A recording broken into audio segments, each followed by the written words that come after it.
السلام علیکم ورحمۃ اللہ وبرکاتہ۔ پیارے دوستو، گجرات کے گودھرا کانڈ میں ایک ہندو لڑکی غلطی سے رات کے اندھیرے میں ایک مسجد میں داخل ہو گئی۔ یعنی کہ ایک ہندو لڑکی دھوکے سے رات کے اندھیرے میں مسجد میں گھس گئی۔ اس کے بعد میں اس لڑکی کے ساتھ جو کچھ ہوا، مسجد کے مولانا نے جو کچھ کیا، اس کے بارے میں جان کر یقیناً آپ لوگ بھی حیران ہو جائیں گے اور پریشان ہو جائیں گے۔ اس لیے آج کا یہ ویڈیو آپ سبھی کے لیے بہت خاص ہے۔ آپ ہندو ہو یا مسلمان، آپ اس ویڈیو کو آخر تک ضرور دیکھیں، اور اگر آپ کو یہ ویڈیو اچھی لگے تو آپ دل سے ایک لائک کر کے شیئر بھی کر دیں تاکہ اور بھی لوگوں کے پاس یہ ویڈیو پہنچ جائے۔ تو چلیے دوستو، شروع کرتے ہیں۔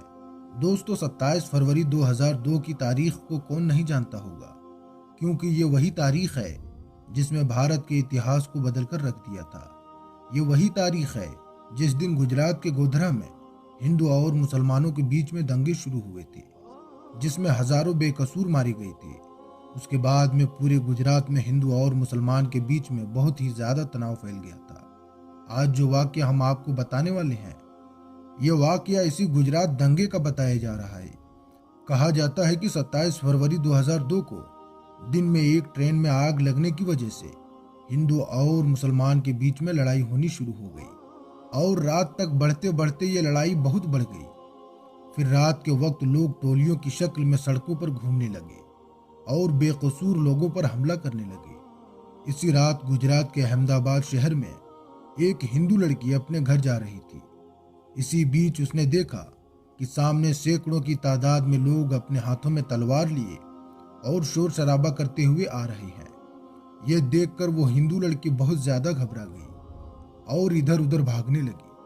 وہ بہت سے گھروں کے دروازے پر گئی، مگر ایسے حالات میں کسی نے اپنے گھر کا دروازہ نہیں کھولا۔ ایسے میں وہ لڑکی بہت ہی زیادہ ڈر گئی۔ پھر وہ بھاگتے بھاگتے ہڑبڑاہٹ میں ایک مسجد میں داخل ہو گئی۔ یعنی کہ وہ دھوکے سے ایک مسجد میں گھس گئی اور ایک کونے میں چھپ کر کھڑی ہو گئی۔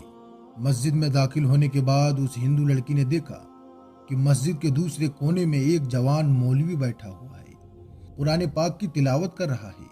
یعنی کہ چراغ کی روشنی میں ایک مولانا قرآن پڑھ رہا ہے۔ مولانا کو دیکھ کر پھر وہ ہندو لڑکی ان کے پاس گئی اور ان کو باہر کا سارا ماجرا بتایا۔ یعنی کہ اس مولوی کو سب کچھ بتا دیا کہ وہ ایسے گھر کو جا رہی تھی، مگر اس کے سامنے دنگائی آ گئی، اس لیے وہ ڈر کے مارے یہاں پر آ کر چھپ گئی۔ پھر وہ ہندو لڑکی مولانا کے سامنے ہاتھ جوڑ کر کہنے لگی کہ آپ مجھے بچا لیجئے، آپ میری حفاظت کیجئے۔ اگر میں اس وقت یہاں سے باہر گئی تو باہر کھڑے دنگائی مجھ کو مار ڈالیں گے۔ ابھی باہر کے حالات بہت زیادہ خراب ہیں۔ اب ایسے حالات میں اپنے گھر کو نہیں جا سکتی ہوں، اس لیے اب میں رات بھر یہیں رہ کر رات گزارنا چاہتی ہوں۔ پھر وہ ہندو لڑکی ہاتھ جوڑ کر مولوی سے کہنے لگی، میں آپ کے سامنے ہاتھ جوڑتی ہوں، آپ مجھے رات بھر یہاں پر ٹھہرنے کی اجازت دے دیں۔ دوستو، لڑکی کی ان باتوں کو سننے کے بعد مولوی صاحب اٹھے اور مسجد کے دروازے پر پہنچے اور باہر کے حالات دیکھنے لگے۔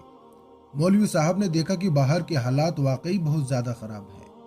سینکڑوں کی تعداد میں لوگ ہاتھوں میں ڈنڈے لیے ادھر ادھر گھوم رہے ہیں، اور بہت سے لوگ مسجد کے باہر میں ہاتھوں میں تلوار لیے کھڑے ہوئے ہیں۔ یہ دیکھ کر مولوی صاحب بہت ڈر گئے۔ انہوں نے مسجد کا دروازہ بند کیا اور اندر آ کر اس لڑکی کو مسجد میں ٹھہرنے کی اجازت دے دی۔ اب وہ ہندو لڑکی مسجد کے ایک کونے میں آ کر بیٹھ گئی۔ وہیں مسجد کے دوسرے کونے میں مولانا صاحب پھر سے قرآن پاک کی تلاوت میں مصروف ہو گئے، یعنی کہ قرآن کو پڑھنا شروع کر دیا۔ اس مولانا کے سامنے ایک چراغ رکھا ہوا تھا جو جل رہا تھا۔ اب وہ ہندو لڑکی دوسرے کونے میں بیٹھی مولانا صاحب کو دیکھ رہی تھی۔ تبھی اس لڑکی نے دیکھا کہ مولانا صاحب نے قرآن پاک پڑھنے کے دوران اپنی انگلی کو چراغ میں ڈال دیا اور اپنی انگلی کو جلانے لگے، اور پھر تھوڑی دیر کے بعد میں مولانا نے اپنی انگلی کو واپس چراغ سے باہر نکال لیا اور پھر وہ قرآن پاک کی تلاوت کرنے لگے۔ دوستو، تھوڑی دیر کے بعد میں لڑکی پھر دیکھتی ہے کہ وہ مولانا پھر سے وہی کام کرنے لگا ہے، یعنی کہ انہوں نے پھر سے اپنی انگلی کو چراغ میں ڈال دیا، اور تھوڑی دیر جلنے کے بعد انہوں نے واپس اپنی انگلی کو باہر نکال لیا، یعنی کہ وہ اپنی انگلی کو پیچھے کر لیے اور پھر سے قرآن پاک کو پڑھنا شروع کر دیتے ہیں۔ مسجد کے دوسرے کونے میں بیٹھی وہ ہندو لڑکی یہ سارا منظر اپنی آنکھوں سے دیکھ رہی تھی۔ یہ دیکھ کر وہ حیران اور پریشان ہو گئی اور سوچنے لگی کہ یہ مولانا کہیں پاگل تو نہیں ہو گیا ہے جو بار بار اپنی ہی انگلی کو آگ میں جلا رہا ہے۔